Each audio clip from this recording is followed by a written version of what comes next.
127 спортивных мероприятий за 2019 год, в том числе чемпионаты России по дзюдо среди мужчин и женщин, юниоров и юниорок, первенство СКФО по вольной борьбе, всероссийский турнир по боксу памяти Суланбека Асканова. Предыдущий год также пополнил копилку ингушских наград: 251 золотая медаль, 192 серебряных и 248 бронзовых.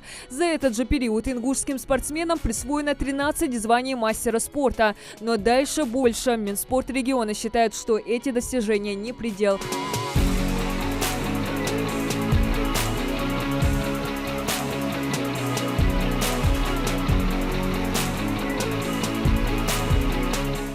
Своей приоритетной задачей спортивное ведомство ставит поддержку молодых спортсменов и создание для них необходимых условий. На встрече подводят итоги 2019 и говорят о планах на 2020. Прошедший год в спортивной жизни региона выдался насыщенным не только яркими победами ингушских спортсменов, но и строительством новых спортивных сооружений. Минспорт Ингушетии участвует в региональном проекте «Спорт. Норма жизни». Он направлен на увеличение к 2024 году доли населения систематически занимающегося спортом до 55%. Благодаря этому проекту в 2019 году в Ингушетии удалось ввести в эксплуатацию ряд спортобъектов. Мы завершили строительство физкультурно-оздоровительного комплекса в Сакапши, завершили строительство физкультурно-оздоровительного комплекса на Сырковском муниципальном округе, ФОК с плавательным бассейном. Также у нас была завершена процедура поставки футбольного поля с искусственным покрытием, это в Насырковском муниципальном округе, и также две площадки мы построили на Сырковке и в Гамурджиевском муниципальном округе. Одна из главных задач министерства – увеличение числа систематически занимающихся физической культурой и спортом. Сейчас этот процент населения не превышает 23.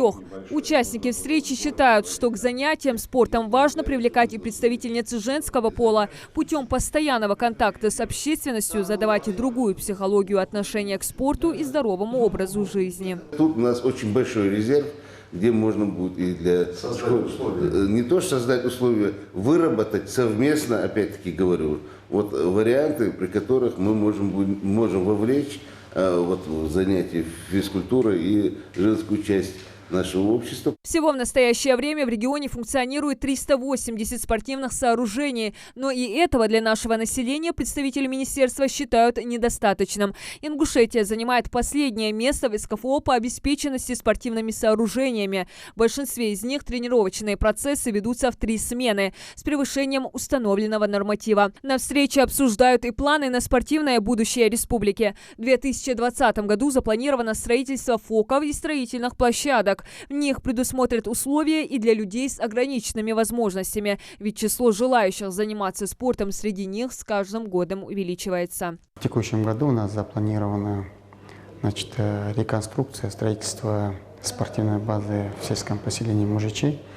Это будет современная база, которая сможет принимать спортсменов самого высокого уровня. Также планируют уделить особое внимание строительству футбольных площадок. Считают, что это в целом поспособствует развитию футбола в регионе. Фанатов этого вида спорта, да и просто желающих погонять мяч среди подрастающего поколения с каждым годом все больше. Футбольные поля для населения – это открытые футбольные поля. Все желающие, кто захочет поиграть в футбол или побегать на этих же беговых дорожках, свободно могут посещать. Это для наших детей, для нашего населения, чтобы люди занимались, были здоровы, вели хороший образ жизни.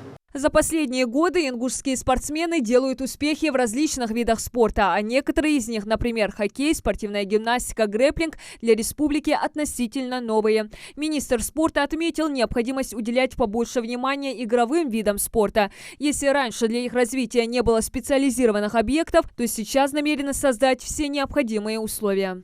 Мы планируем развивать такие виды спорта, как волейбол, баскетбол, как мужской и женский баскетбол, также и волейбол, и шахматы, и, конечно, хоккей, который у нас набирает каждый день оборот. Всего на реализацию мероприятий регионального проекта в сфере физической культуры и спорта до 2024 года понадобится более 3 миллионов рублей. Диана Дударова, Майербек Миржоев, Новости 24.